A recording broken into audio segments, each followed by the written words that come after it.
પ્રાકૃતિક ખેતી પર આધારિત 97 જેટલા ખેડૂત ઉત્પાદન સંગઠનોની કાર્યક્ષમતા નિર્માણ માટે 2 દિવસીય કાર્યશાળા યોજાઈ।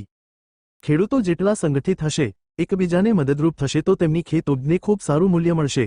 રાજ્યપાલ આચાર્ય દેવવ્રતજીએ પ્રાકૃતિક ખેતી આધારિત ખેડૂત ઉત્પાદક સંગઠનોના આગેવાનોને સંબોધતા કહ્યું હતું કે 5 આયામો બીજામૃત, જીવામૃત, ઘનજીવામૃત, વાપસા, આચ્છાદન અને મિશ્ર પાક પદ્ધતિથી પ્રાકૃતિક ખેતી કરવામાં આવે તો પહેલા જ વર્ષે ખેડૂતો રાસાયણિક ખાતર જેટલું જ ઉત્પાદન મેળવી શકે છે। ગુજરાત પ્રાકૃતિક કૃષિ વિજ્ઞાન યુનિવર્સિટી દ્વારા વડતાલ સ્વામિનારાયણ મંદિરમાં પ્રાકૃતિક ખેતી આધારિત ખેડૂત ઉત્પાદક સંગઠનોની કાર્યક્ષમતા નિર્માણ માટે 2 દિવસીય રાજ્ય સ્તરીય પ્રાકૃતિક કૃષિ કાર્યશાળાનું આયોજન કરાયું હતું। બીજા દિવસે રાજ્યપાલ આચાર્ય દેવવ્રતજી રાજભવન ગાંધીનગરથી વિડીયો કોન્ફરન્સિંગના માધ્યમથી વર્ચ્યુઅલી જોડાયા હતા। ખેડૂત ઉત્પાદક સંગઠનોના પ્રતિનિધિઓને તેમણે કહ્યું કે ખેડૂતોના સશક્તિકરણ માટે એફપીઓએ વિશેષ પ્રયત્નો કરવાની આવશ્યકતા છે।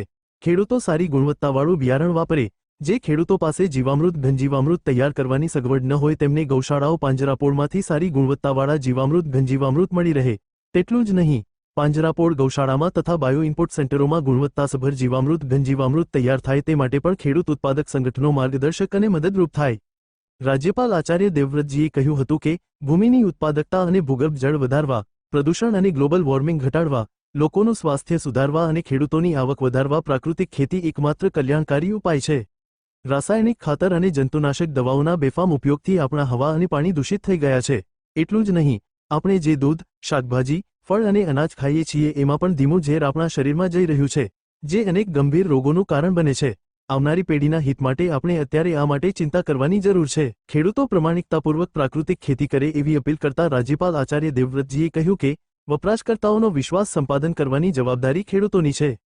ઉપભોક્તાને વિશ્વાસ બેસે કે તેને જે અનાજ, શાકભાજી, ફળ મળી રહ્યા છે તે સંપૂર્ણપણે પ્રાકૃતિક ઉત્પાદન છે તો તે યોગ્ય કિંમત આપતા નહીં અચકાય। પ્રાકૃતિક કૃષિ ઉત્પાદનોની માંગ પણ ઘણી છે। ખેડૂતો પ્રમાણિકતાપૂર્વક પ્રાકૃતિક ખેતી કરે તો તેથી વધુ મોટું પુણ્ય કર્મ બીજું કોઈ નથી। ખેડૂત ઉત્પાદન સંગઠનો ખેડૂતોને પ્રમાણપત્ર મેળવી આપવામાં પણ મદદ અને માર્ગદર્શન આપે એ માટે રાજ્યપાલે અનુરોધ કર્યો હતો। આ ખેડૂત ઉત્પાદક સંગઠનોની કાર્યક્ષમતામાં વૃદ્ધિ થાય એવા આશયથી 2 દિવસથી કાર્યશાળાનું આયોજન કરવામાં આવ્યું હતું। 2 દિવસ દરમિયાન ઘણા વિષય નિષ્ણાતોએ માર્ગદર્શન આપ્યું હતું। આજે કૃષિ ખેડૂત કલ્યાણ અને સહકાર વિભાગના અધિક મુખ્ય સચિવ શ્રીમતી અંજુ શર્માએ પણ વર્ચ્યુઅલ માધ્યમથી સંબોધન કર્યું હતું। ગુજરાત પ્રાકૃતિક કૃષિ વિજ્ઞાન યુનિવર્સિટીના કુલપતિ સી કે ટિમ્બરિયાએ 2 દિવસની કાર્યશાળાનો વિગતવાર અહેવાલ આપ્યો હતો। આ કાર્યશાળામાં તમામ ઓના પ્રતિનિધિઓ, કૃષિ વૈજ્ઞાનિકો અને વિષય નિષ્ણાતોએ ભાગ લીધો હતો।